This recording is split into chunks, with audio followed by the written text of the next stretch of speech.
Hello friends, welcome to my blogging channel. তোমরা কেমন আছো বলো? আমি তো খুব ভালো আছি। আজকে যে ভিডিওটা শেয়ার করছি এটা কিন্তু গত বছরের ভিডিও।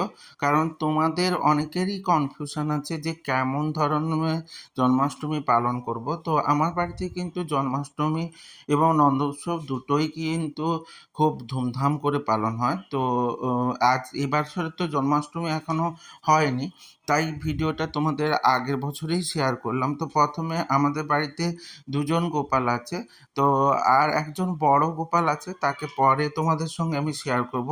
ছোট যে দুজন গোপাল আছে, যে ছোট দুজন গোপাল আছে তাদেরকে প্রথমে স্নান করানোর জন্য দেখো পেতলের গামলার উপর বসিয়ে দিয়েছি। তো যাদের বাড়িতে পেতলের গামলা নেই তারা অবশ্যই যে কোনো পাত্রের ওপরেই রেখে, মানে শুদ্ধ পাত্রের উপর রেখে স্নান করিয়ে নিতে পারো। তো স্নান করানোর পর ওদের একটু দর্শন করানোর জন্য প্রদীপের আর শিখার আলোতে একটু দর্শন করে দিচ্ছিলাম। তো সমস্ত কিছু রেডি করে নিয়েছি, দুধ, ঘি, মধু, গঙ্গাজল, তার সঙ্গে দই এবং বিভিন্ন ধরনের চন্দন এবং তিলকের জন্য সিঁদুর নিয়েছিলাম। তো আর দেখো এই মালা নিয়ে চলে এসেছি, তো মালাও রাখা আছে। তার সঙ্গে সঙ্গে ওদের পরনের বস্ত্রের জন্য বস্ত্র এবং গয়না সব কিছুই রেডি করে নিয়েছি। তো সব দিয়ে প্রথমে ওদেরকে স্নান করিয়ে নেওয়া হয়েছিল। তো স্নান করিয়ে নেওয়ার পর ওদেরকে ড্রেস পরিয়ে দিয়ে তারপরে দেখো একদম রেডি ওরা দুজন। কেমন লাগছে বলো?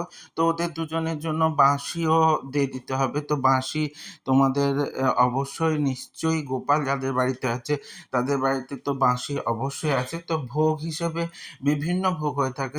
তো মুরকি, মানে খইয়ের মুরকি, লুচি, তারপরে বিভিন্ন রকমের নাড়ু হয়ে থাকে কিন্তু ওই দিন।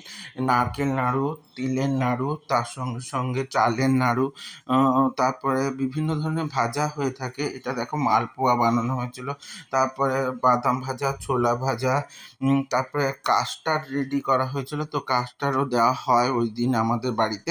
তো সবার বাড়িতে কাস্টার্ড দেওয়া হয় না, কিন্তু আমার বাড়িতে দেওয়া হয়। এগুলো দেখো চালের নাড়ু, কত সুন্দর লাগছে কিন্তু দেখতে, খুব সুন্দর। তার সঙ্গে আর একটা জিনিস কিন্তু দেয়া হয়, সেটা হচ্ছে তালের পিঠে। দেখো তালের বুলবুলি বানিয়ে নেওয়া হয়েছিল। তারপরে একটা নিরামিষ কেক, অবশ্যই কিন্তু নিরামিষ কেক হতে হবে যদি কেক কাটতে চাও।